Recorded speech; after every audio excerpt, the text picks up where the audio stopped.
Students, ये video class 7th के लिए है और हम पढ़ रहे हैं सिविक्स का फर्स्ट चैप्टर डेमोक्रेसी।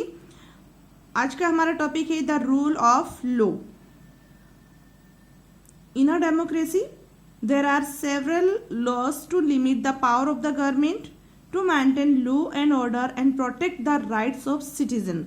लोकतंत्र के अंदर जो है बहुत सारे कानून होते हैं जो कि सरकार की शक्तियों को नियंत्रित करते हैं। और सरकार की शक्तियों को नियंत्रित क्यों करते हैं? ताकि जो आम जनता जो होते हैं उनके अधिकारों को सुरक्षित किया जा सके और नियमों को व्यवस्थित किया जा सके। इसके लिए डेमोक्रेसी के अंदर बहुत सारे कानून होते हैं। All citizens are equal in the eyes of the law. कानून की नज़र में सभी नागरिक जो है वो समान है। इक्वल में समान है। No one is about the law. कानून से ऊपर कोई नहीं है, है ना, सब कानून के नीचे है। नॉट यानी सबको कानून मानना पड़ेगा। नॉट इवन ए किंग और एन इलेक्टेड प्रेसिडेंट। चाहे वो कोई राजा हो या फिर वो कोई चुना हुआ प्रेसिडेंट हो, राष्ट्रपति हो, सब कानून की नजर में समान है। नो वन में बी अरेस्टेड और इम्प्रिजनेड विदाउट एडिकेट रीजन। किसी को भी गिरफ्तार नहीं किया जा सकता है, जेल में नहीं डाला जा सकता है बिना किसी पर्याप्त रीजन के, है ना। किसी को भी अरेस्ट नहीं किया जा सकता है। टॉर्चर और ill treatment of prisoner is forbidden. और किसी भी प्रिजनर के साथ में जो बुरा व्यवहार नहीं किया जा सकता है। This is known as the rule of law. इसे हम कानून के नियम के रूप में जानते हैं। ठीक है, क्वेश्चन आ सकता है कि explain the rule of law. तो आपको आंसर देना है कि no one may be arrested और imprison without adequate reason. Torture और ill treatment of prisoner is forbidden. This is known as the rule of law. यहाँ पर आपका एक क्वेश्चन बनता है। द नेक्स्ट है programs by government of India. भारत सरकार के द्वारा जो कार्यक्रम जो है वो क्या है उनके बारे में हम पढ़ेंगे। In addition to the constitutional provisions the government of India has also started a number of policies and programs to ensure effective democratic functioning. संवैधानिक प्रावधानों के अलावा भी जो संविधान के अंदर जो प्रावधान है, इसके अलावा भी भारत सरकार ने लोकतंत्र के प्रभावी कार्यक्रम को चलाने के लिए कामकाज को सही तरीके से सुनिश्चित रूप से काम करने के लिए बहुत सारे नीतियां और कार्यक्रम बनाए हैं। Social policies have been formed to secure better opportunities for the deprived section of societies. और समाज के जो वंचित वर्ग जो है, जो पिछड़े हुए वर्ग जो हैं, उनके लिए भी बेहतर अवसरों को सुरक्षित करने के लिए और भी कुछ नीतियां बनाई हैं, जैसे कि reservation for the schedule caste, schedule tribes and other backward classes in educational institution and government job.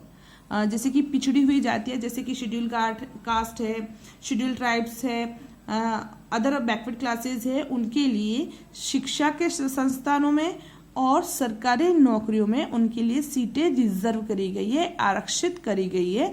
उन सीटों पर जैसे कि 100 सीट किसी भी जैसे गवर्नमेंट जॉब निकली है उसकी 100 सीटें निकली है, और अगर 10% शेड्यूल कास्ट के लिए वो रिजर्व होती है तो उस 10% पर सिर्फ शेड्यूल कास्ट ही आवेदन कर सकती है, उन्हीं को ही चुना जाता है। तो ये कहलाता है reservation. Then low cost housing scheme for economically weak section of the society. इसके अलावा भारत सरकार और क्या कर रही है, जो वीक सेक्शन, जो आर्थिक रूप से कमजोर वर्ग से आते हैं, उनके लिए कम कीमत पर घर उपलब्ध करवाना जैसे कार्यक्रम भारत सरकार कर रही है। हमारा चैप्टर यहीं पर खत्म होता है।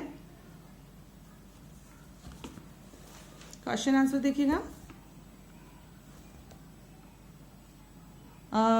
लास्ट वीडियो में हमने यहाँ तक कर लिए थे, 1 और 2 वर्ड्स वाले क्वेश्चन आंसर कर लिए थे। आज हम कर रहे हैं ब्रीफ क्वेश्चन।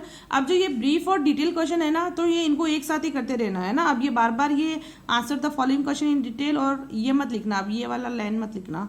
ये हो जाते हैं 5, उसके बाद में ये 6, 7 ऐसे स्टार्ट कर लेना। और जो भी मैं आपको काम बताती हूँ उसको आपको CW और HW दोनों में करना है। ठीक है।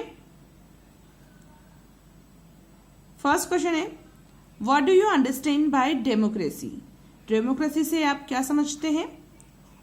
तो इसका आंसर है पेज नंबर 198 पर,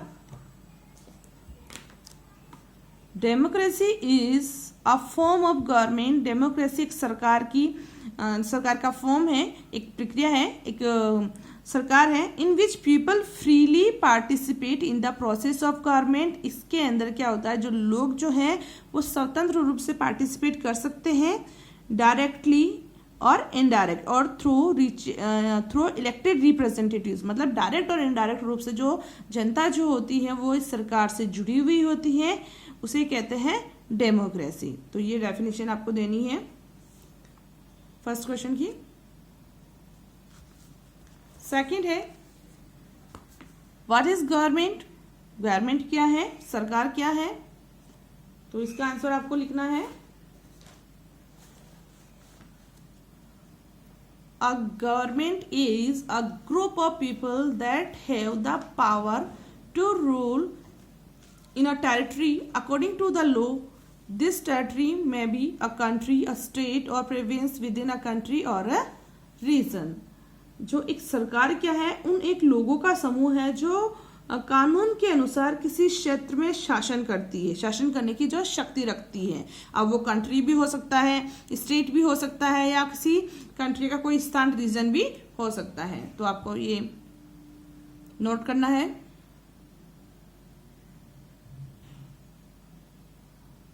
नोट कर लो जल्दी से। देन नेक्स्ट क्वेश्चन है, question number 3, what do you mean by monarchy? Monarchy क्या होती है? तो 196 पेज नंबर पर यहां से आप लिखेंगे, मोनार्की इज लगा देना यहां पर। Monarchy is a hereditary form of government. ये एक वंशवादी जो है सरकार की एक फॉर्म है, by a single ruler, king and queen, जो कि एक राजा या रानी के द्वारा शासित होती है। It was the most common form of government during the medieval period. और ये मध्य युग में ये बहुत ज़्यादा प्रसिद्ध थी। कुछ जो लाइन मैंने आपको रीड करी है वही लाइन आपको लिखनी है। एग्जाम्पल्स देने आपको उसके, Saudi Arabia and United kingdom. ठीक है, यहां तक आपको करना है, ये एक लाइन मत करना, यहां से नोट कर लो इसको। देन क्वेश्चन नंबर डी है, explain aristocracy. Question number D, explain aristocracy. ये आपका है पेज नंबर 196 पर। तो 196 पर देखिएगा एरिस्टोक्रेसी, ये देखिएगा, यहां से स्टार्ट करेंगे। Aristocracy is a form of government run by noble man और अ प्रिविलेज्ड क्लास। एरिस्टोक्रेसी शासन व्यवस्था की एक ऐसी सरकार है जो कि कुलीन तंत्र के द्वारा या कोई उच्च वर्ग के द्वारा चलाई जाती है, उसे कहा जाता है एरिस्टोक्रेसी। एग्जाम्पल देने हैं आपको, France before the French revolution and the Kshatriya Rajput kingdom of the Midvale India. यहां तक आपको पढ़ना है, नोट कर लो इसको।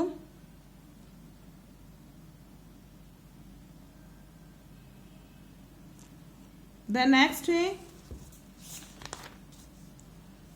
क्वेश्चन नंबर ई, एक्सप्लेन एनी वन की फीचर्स ऑफ डेमोक्रेसी।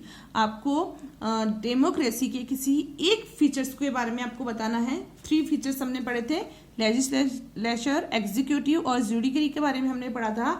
आपको एक किसी भी फीचर्स के बारे में बताना है तो आप लेजिस्लेचर के बारे में बता देंगे। तो आंसर आपको यहां से लिखना है, legislature. The law making body in India has 2 house. जो कानून बनाने की जो संस्था जो है वो ऑर्गन जो है उसमें 2 हाउसेज है, Lok Sabha and Rajya Sabha. The Lok Sabha represent the will of the people through their chosen representative. Lok Sabha के अंदर क्या होता है, जो लोगों के द्वारा चुने गए जो प्रतिनिधि जो होते हैं वो कानून निर्माण करते हैं। And the Rajya Sabha shares legislative power with the Lok Sabha. जो राज्यसभा जो है वो कानूनी शक्ति जो है लोकसभा के साथ में शेयर करती है। तो लेजिस्लेचर ये आपको लिखना है क्वेश्चन नंबर ई का, नोट कर लो इसको भी। ये सारा वर्क आपको CW और HW दोनों में करना है, ध्यान रखना। जो भी वर्क बताती हूँ हमेशा आप तुम्हें ऐसे ही करना, जो भी वर्क बताया जा रहा है CW और HW दोनों में करना है।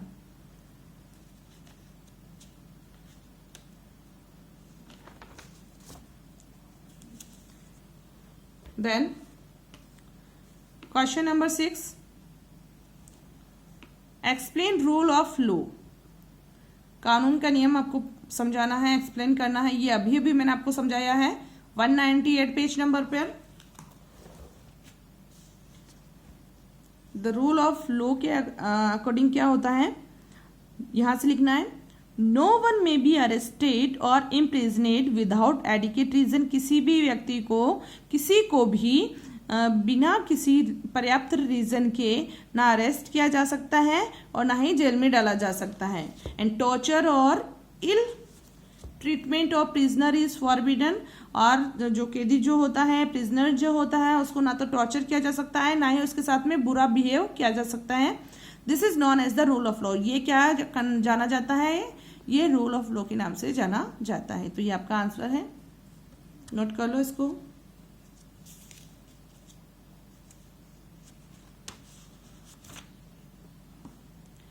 आज हम सिर्फ यहीं तक ही करेंगे।